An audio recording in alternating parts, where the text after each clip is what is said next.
Ito po muna yung mga ayaw ng Panginoon. Wala pa tayo sa main topic natin.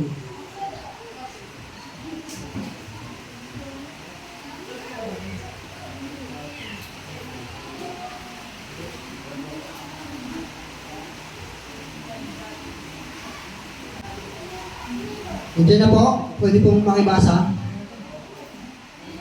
Ano bang verse? Santiago 1:7-8. Huwag umasa ang tatanggap ng anuman mula sa Panginoon ng taong pabago-bago. Hindi alam kung ano nagkakaroon. Amen. Ayaw ng Panginoon ng pabago-bago ang isip. Ito yung ayaw ng Panginoon. Diba? Kahit naman tayo tayo mga tao tayo mga, diba? Ayaw natin ng pabago-bago yung isip. Yung, halimbawa, usapan kayo, diba? Usapan kayo.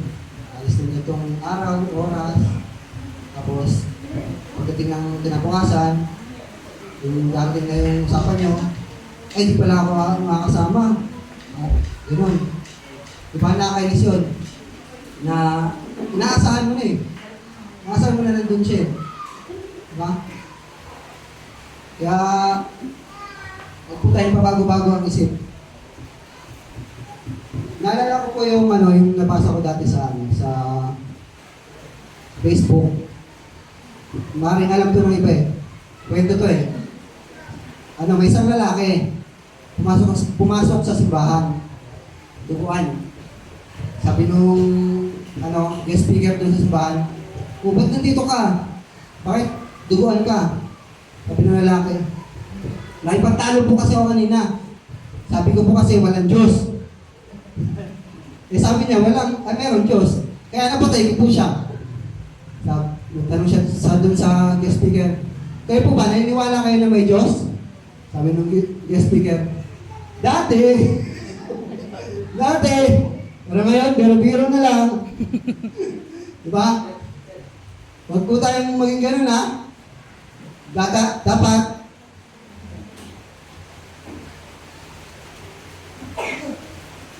Dapat meron tayong paninindigan. Gaya nila Daniel, Shadrach, Meshach, at Abednego. Na pwede naman silang magbago ng isip para hindi mapahamak. Kasi si Daniel, di ba? Iniulog doon sa kulungan ng mga leon. Pero nanindigan siya na wala siyang ibang sasabihin kundi ang Panginoong Diyos lang. Ganun din sila, Shadrach, Meshach, at Abednego. Pwede din magbago ng isip, pero para hindi mapahamak. Pero nanindigan sila na wala silang ibang sasabihin kundi ang Panginoong Diyos lang. So, ayaw po ng Panginoon na pabago-bago tayo ng isip. Lalo-lalo na pag commitment. Ang gawain. Kaya ngayon, pag nagbago ko na isip, sinistigan na wala. Diba? Dapat hindi po gano'n. Ayaw ng Panginoon pala yun. Una pa lang yun. Ano pa yung pangalawa na ayaw ng Panginoon?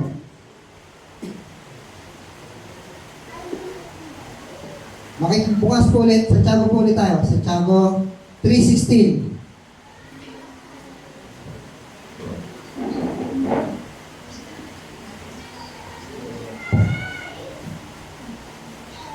Diyan na po.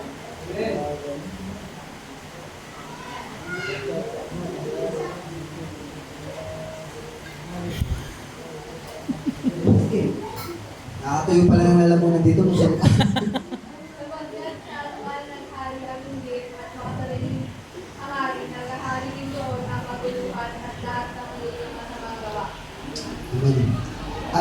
Ayaw ng Panginoon ng mahigitin. Ayaw din pala ng Panginoon ng mahigitin. Diba? Dahil nagdudulot ito ng kaguluhan at masamang gawa. Sino ba yung mga halimbawa sa Bible na nagkasala dahil sa Diyos? Meron, di ba? Yung anak ni Adan at Eva, sino yun? Diba? Si Cain, kay Abel. Anong ginawa ni Cain kay Abel?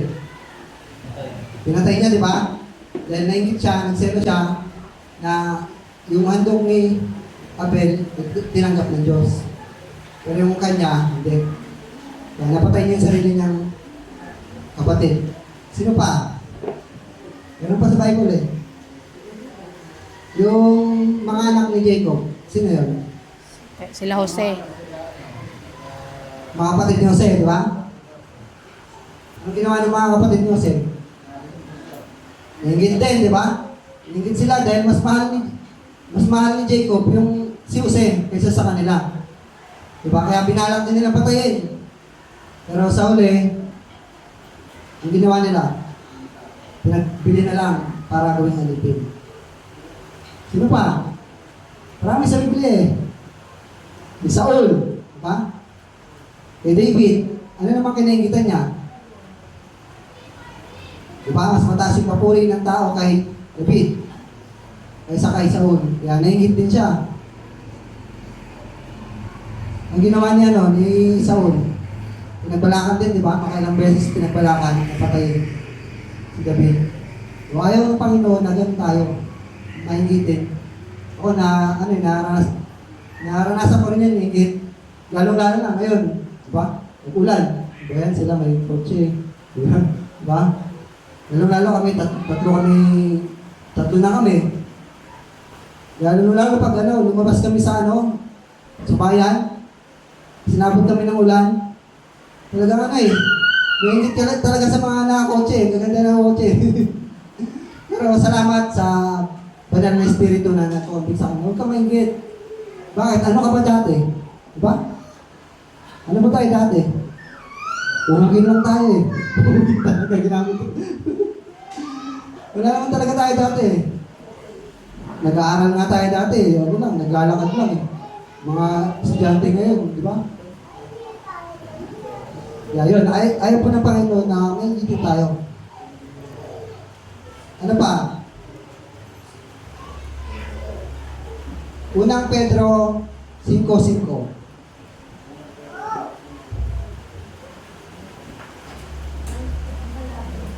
Huwag po kayo mainip ha. Medyo matagal to eh, 2 oras to. Wala pong matutulog ha, baka makapunta sa kumunoy. Sabi ni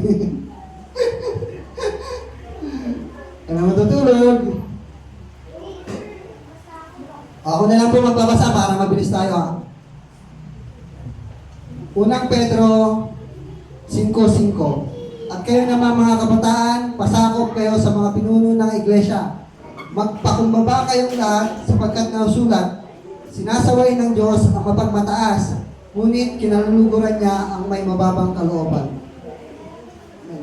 Ang mga kabataan daw, pasakop sa mga pinuno ng iglesia. Ibig sabihin, sa mga leader niyo, sa mga pastors niyo, kaya magpasakop. Huwag mapagmataas. Filipos 2:3. Huwag kayong gumawa ng anuman dahil sa paghahangad ninyong maging tanyag. Sa halip, bilang tanda ng papakumbaba, ituring ninyong higit ang iba kaysa sa inyong mga sarili. Ito yung ayaw ng Panginoon na maging mapagmataas at maging mayabang. Nalala niyo yung missionary JP na talinhaga sa Pariseo at naniningil ng buwis. Diba, pumasok sila sa templo, dalawang lalaki pumasok sa templo at nanalangin. Ano yung pinanalangin ng Pariseo? Diba, nagyabang siya. Pinagyabang niya yung mga ginawa niya na hindi daw siya nagnanakaw, hindi daw nandaraya, hindi nangangalunya. Diba? Hindi daw katulad ng maniningil na buwis. Pero ano yung prayer nung maniningil na buwis? Sino nakatid nung si JP yung nag-preach? Talagang marami kami natutunan kay JP yun eh.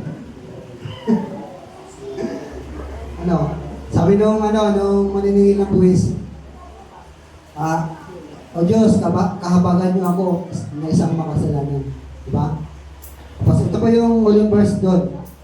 Sinasabi ko sa inyo, ang lalaking ito ay umuwi pinatawad sa kanyang mga kasalanan.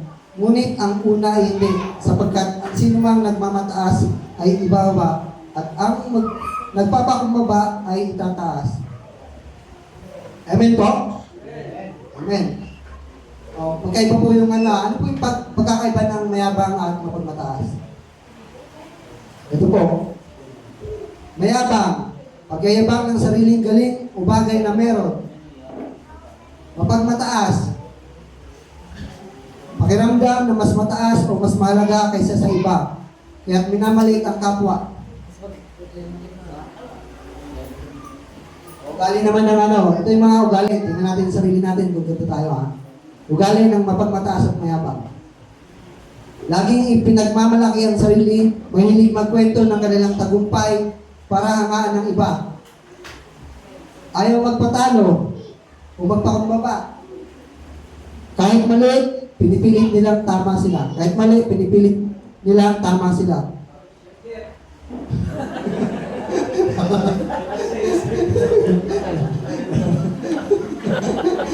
Ay, tama.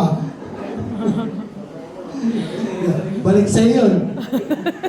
Ayaw ng Panginoon nun. Tuturo.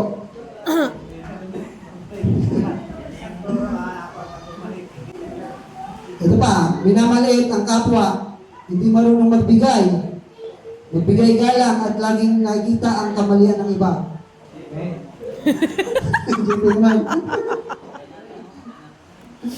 Ayaw tumanggap ng payo. Naniniwala na sila ang laging tama at mas magaling. Diwa na naman daw. Turuan na. Turuan na. Mapagpalalo sa salita at gawa. Nagsasalita o kumikilos na parang sila ang pinakamataas. Mahilig maghambog ng kayamanan. Mahilig maghambog ng kayamanan, talento o posisyon. Ginagamit ito para ipakita na mas mataas sila. Walang pakialam sa damdamin ng iba. Inuuna ang sarili kaysa makiramay o makaintindi. Hindi marunong magpasalamat. Pakiramdam nila ay karapatan nila ang lahat ng natatanggap. Amen po ba? May mga tinamaan ba? Ako din, tinamaan din ako Unang tatamaan ako, yung kasi hindi natin preach. So, dapat palagi natin isipin na wala tayong magagawa kapag iwalay tayo sa Diyos. Na wala tayong may mayabang, may pagmamalaki. Dahil lahat ng meron tayo ay sa Diyos lang po nang galing. Amen ba? Panghuli. Hindi pa ito huli. Huli lang ng ayaw ng Diyos. Wala pa tayo sa main topic natin. Santiago pa rin. 1:19 to 20. Pwede bang bumantubig? Nakakatuyo pala ng dito. Uy! Ano? Advertise mo na. Ni-ready na yung tumbler.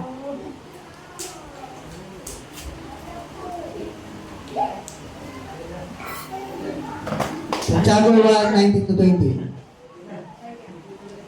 Mga kapatid kong minamahal, nawain ninyo ito. Maging alisto kayo sa pakikinig, dahan-dahan sa pagsasalita, at huwag agad magagalit. Dahil ang galit ay hindi nakakatulong upang ang tao ay maging galugod-lugod sa paningin ng Diyos. Ito naman, yung sinare naman ni Eugene to, yung espiritu ng galit. Tama ba? Tama ba? Diba? Sinare mo. Espiritu ng galit. Sino sa inyo dito yung Kristiyano na pero magagalitin tayo? Sino sa atin? Diba? Normal lang po magalit. Normal lang magalit. Normal lang po magalit. Kahit si Jesus nga nagalit, di ba? Pero, dapat dahan-dahan sa pananalita. Diba? Dahan-dahan sa pananalita. Bad ata to si Kaylee. Kasi tayo, pag nagalit, minsan, di ba? Di ka si Kaylee. Si Kaylee, baaway sila. Minsan tayo pag galit, Di ka nagganto sila sa... masaktan ka na, masaktan. Saka minsan sa tiyo na Sasabihin ko kung ano gusto mong sabihin. Di ka si Kaylee, suntok Wala akong pakialam sa nararamdaman mo. Wala kasi sa mood si Caleb. Minsan pa, tawag yan. Dahil sa galit, napagmura tayo, kahit Kristiyano na tayo. Amen po? Yun po yung mga ayaw ng Panginoon. At marami pa Kasi, yung ginawa ko to, umabot ng 45 minutes, talaga ko. So, dami. Dami po ng ayaw ng Panginoon, bilang tayo, bilang mga Kristiyano, yung mga ugali, sablay kasi talaga tayo pagdating sa ugali. Kaya yun yung binigay sa akin ng Panginoon. O, sa main topic na po tayo. Ano yung title natin? What God wants in our lives. Una, gusto ng Panginoon, obey His commandments. Madali bang sumunod o mahirap? Yung sabing mahirap. Yung sabing madali. Mahirap pong sumunod. Lalo-lalo na kapag, tawag yan, wala ka sa mood, diba? Labag sa loob mo, diba? Hindi mo kilala yung nag-uutos sa'yo. Ano pa? Nakapagod yung inuutos. Mahirap gawin. Nagiging madali lang po yung utos kapag alin? May sahod. Kapag may kapalit, kapag may bayad. Diba? Diyan tayo magaling. Diba? Diyan tayo magaling. O, nagiging madali lang ang utos kapag may bayad, may kapalit, o mahal natin yung nag-utos. Diba? Kaya sa bahay. Sa bahay nyo. Mag-asawa. Kahit nandiyan na yan. Pakikuha nga nito. Nagawa nga. Diba? Susundin mo. Kasi mahal mo siya eh. Pag di mo sinunod, gulo. Tawa-tawa si madam mo. Bakit ganun ba? Yun. Yun po. Halimbawa din sa court. Diba? Mahilig mag-basketball yan. Pag naho kayo, mag-utos kayo sa mga bata. Pili mo naman ako ng ice cream bake. Ito 1,000. Ito 1,000. Sino sukli? Ang grabe. Tingin nyo, sundin kaya ng ng bata? Kahit sino sundin, basta may kapalit, may bayan. Diba? Oo. Ano naman yung utos ng Panginoon sa atin? Ito, sinunod naman ito ni Kuya. Yan. Yung pinakamahalagang utos ng Panginoon. Halos lahat tayo alam ito. Makibasa nga po sa Marcos 12:30.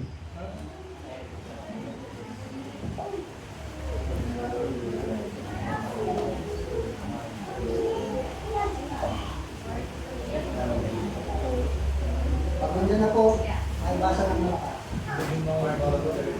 Marcos 12:30. Life verse pala niyan ito eh. Pare.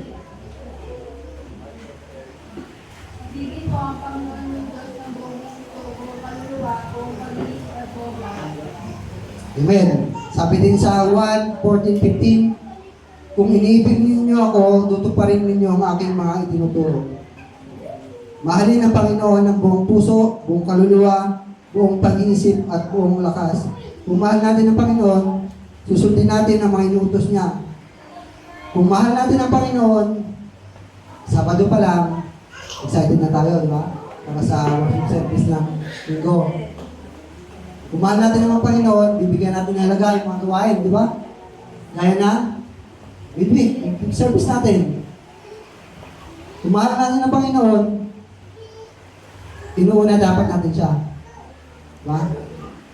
Amen ba? Ito pa, Kawikaan 28:14. Mapalad ang taong sumusunod sa ating Diyos. Mapalad pa rin sumusunod. Ngunit ang matigas ang ulo ay mapapahamak. So wala naman siguro dito na gusto mapahamak, di ba?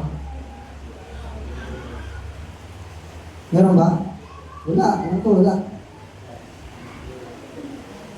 Yun po yung una na lagi natin na mahalin natin yung Panginoon ng hindi lang sabi doon bigyan ng buong puso buong kaluluwa, buong pag-iisip at buong lakas. Tanong niya sarili niyo, mahal niyo ba talaga yung Panginoon ng gano'n? Mahal ba talaga natin? Diba? Yun po yung unang purpose natin. Obey His commandments. Second, kapit na tayo na minuto na. Kawikaan pa rin. 3:5. Alam ko, may mga paboritong verse. Ito eh. Kaya ka magtiwala, buong puso at lubusan, at huwag kang mananangan sa sariling karunungan. Ano yung yung second natin? Topic. Puntos. Put your trust in the Lord. Ito naman yung sinara ni Tatay Arnel. Diba? Kay Abraham. Ano bang ginawa ni Abraham? Diba? Hindi na sila, matanda na si Abraham eh. Matanda na sila ni Sarah eh. Pero, nagtiwala siya sa Panginoon na magkakanak sila, di ba? Yung sinare ni Tatay Arnel, kung dito kayo nung midweek, ay nung trial fasting nung gabi na yun. Yung pangalawang, gabi, siya yung nag-speak doon. Yun, yung kay Abraham na, grabe lang yung tiwala ni Abraham eh. Sa Diyos eh, na kahit matanda na sila eh. Ilang taon si Abraham doon? 100? Si Sarah, 90? 9. Diba? At ano pa yung ginawa ni Abraham? Nung nagkaanak siya. Sino yung anak ni Abraham? Isaac. Isaac. Diba? Anong sabi ng Panginoon? Diba, sinubok siya na ibigay yung anak niya Isaac kaysa isang anak nila ni Sarah. Although may anak naman talaga si Abraham kayo, diba, sa iba, kay Hagar. Pero yung kaysa isang anak nila ni Sarah, gusto ihandog ng Panginoon sa kanya. Sinubok siya. Anong ginawa niya ni Abraham? May dalawang isip ba? Diba? Grabe yung pagsunod din niya. Siya pa nga sibak ng panggatong eh. Diba? Gumawa siya ng altar. Tapos, nilagay na doon si Isaac. Tapos, nasaksakin na. Diba? Nangyari ba? Namatay pa si Isaac? Depende. So, magtiwala lang po tayo sa Panginoon dahil yung mga problema natin na yung naranasan ngayon talagang baka dyan yung mga pagsubok na yan ay gusto lang ng Panginoon na sumunod tayo sa Kanya at magtiwala. Diba? Kaya sobrang blessed kami nung sinare ni Arnel yung buhay ni Abraham. Sabi, ikaw, tayo nga, di ba? Magkasakit lang yung mga mahal natin sa buhay eh. Ganang kabado ka na eh. Lalo pag nasa ospital. Pray nyo kami, ito, ganyan. Diba? Amen po? Bakit? Bakit kailangan natin magtiwala sa Panginoon? Kasi yun ang gusto ng Panginoon para sa ating mga Kristyano. Para gawin tayong panatag. Dahil dapat siya sa ating pagtitiwala. Dahil ang Panginoon ay hindi nagsisinungaling sa kanyang mga pangako. Dahil tapat at mabuti ang Diyos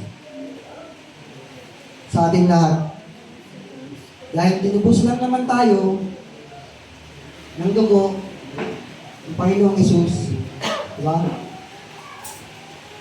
Para sa ating mga kasalanan, diba? Kaya una, sumunod tayo sa Panginoon. Pangalawa, magtiwala tayo sa Panginoon. Parang nalungkot kayo na lahat Hindi seryoso na. Seryoso na, parang tinamaan ba? At para po mas lalo tayo sumunod at magtiwala sa Panginoon, mas kilalanin pa natin siya. Palagi tayong lumapit sa Kanya at lagi natin siyang kausapin sa pamamagitan ng ating mga panalangin at pagbabasa ng Biblia. At asamin natin na araw-araw maranasan natin yung presensya niya. Amen po? Amen. Yun po! Ginigising ko lang kayo. Yun. Pangatlo. Ano tayo Unang Tesalonica 5:18. Makibasa po sa unang makakita.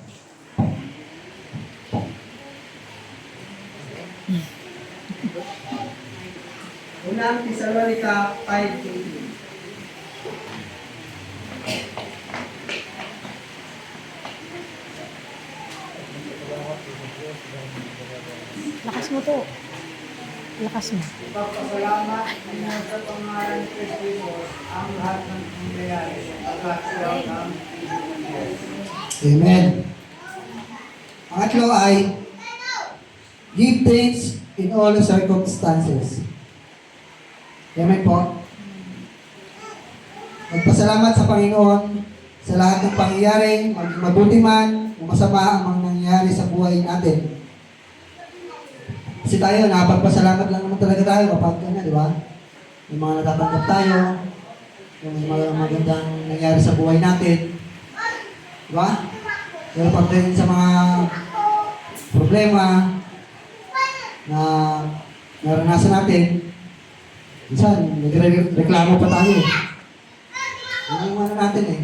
Kasi nga, nasa laman pa tayo. Kaya, huwag po tayong ganun. Lagi po tayong magpasalamat sa Panginoon. Mabuti man o masama yung nangyari sa buhay natin.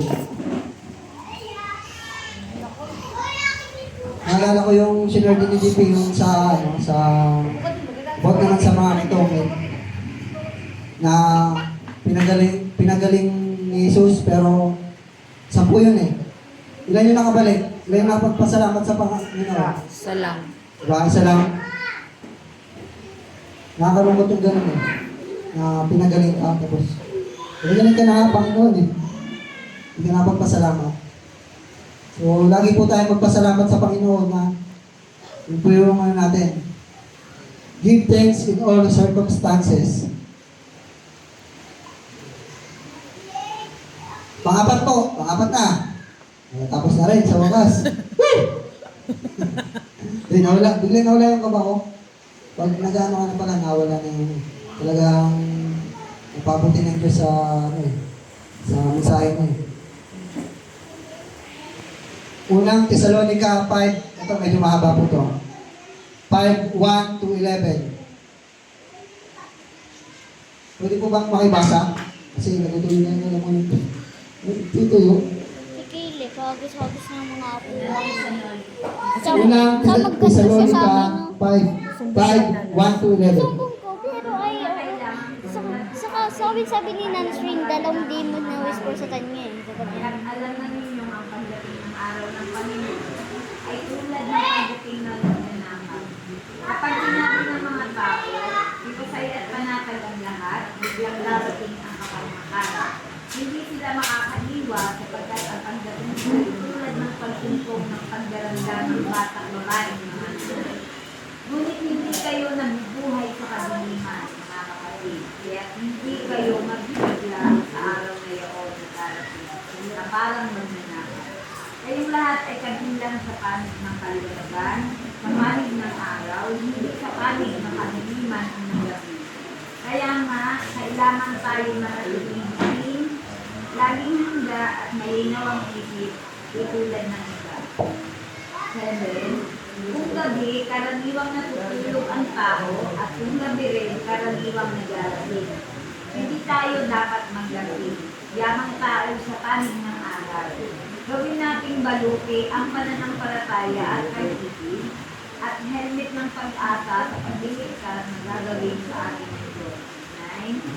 Tinawag tayo ng Diyos hindi upang parisahan, kundi upang umibuga sa pamamagitan ng ating Panginoong Jesucristo. Namatay siya para sa atin upang tayo mabuhay na kasama niya. Buhay man tayo o patay sa kanyang huling pagkabit. 11. Dahil dito, patuloy kayong magpaalalahanan at magpulman tulad ng ginagawa ninyo ngayon. Amen. Amen. Pang-apat po na puntos ay encourage one another and help each other. Sabi po doon, wala pong nakakaalam ng tamang oras, araw, buwan, taon, ng pagdating ng Panginoon. Pinalintulad lang po siya ni Apostol Pablo sa pagdating ng magnanakaw At tulad din ng isang babae mga anak. Kaya nga, kailangan tayong manatiling gising, spiritual, Amen. laging handa, at malinaw ang isip. Dahil kabilang na tayo sa panig ng liwanag.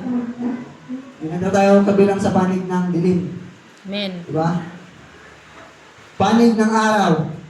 Ang kailangan lang po nating mga Kristiyano gawin ay palakasin ang loob ng bawat isa at magtulungan. So, napapalakasan ba tayo? Amen. Amen, di ba? Gaya ng ganito, napapalakasan tayo. Kaya, alisin na po natin bilang mga Kristiyano yung mamuna. Kasi, ano natin yan eh.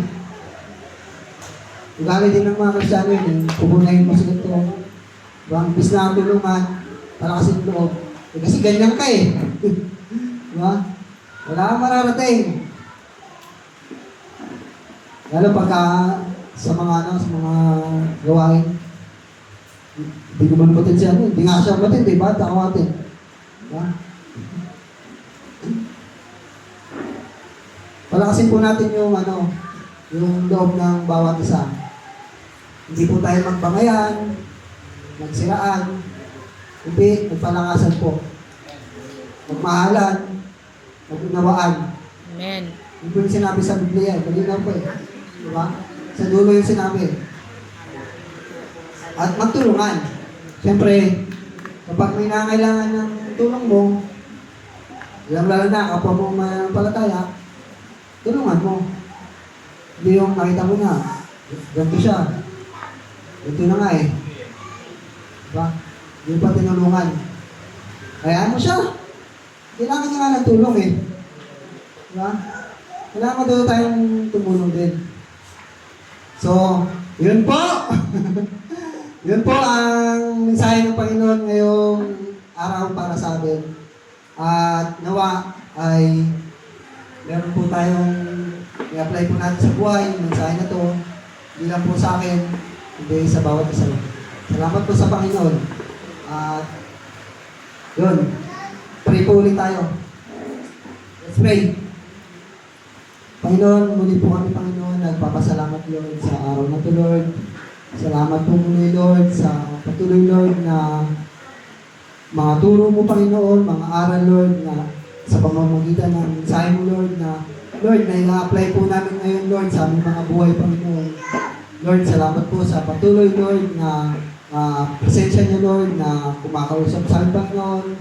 Dalangin po namin, Panginoon, na matutunan namin, Lord, sumunod sa iyo, Panginoon, magtiwala at magpasalamat, Panginoon, sa lahat, Panginoon, ng bagay, Panginoon, mabuti man, Panginoon, o masama yung nangyari sa buhay namin, Panginoon.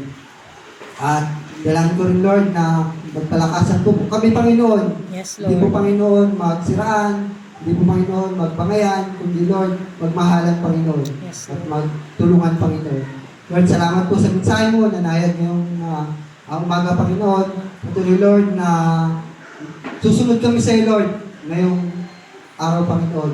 At dalangin ko, Lord, na tumilos ka po, Panginoon, sa buhay, Panginoon, ng bawat isa sa amin, Panginoon. Yes, Lord. Lord, dalangin ko, ano man po yung mga sitwasyon namin sa buhay, Lord, ay pagkatiwala namin sa iyo, Lord. Yes, Lord. Dahil ikaw yung provider namin, Panginoon, ng lahat ng bagay, Panginoon. Amen. Kaya Lord, salamat po sa araw na to. Pinupuri ka po namin, pinasalamatan, niadakila sa pangalan ni Jesus. Amen. Amen.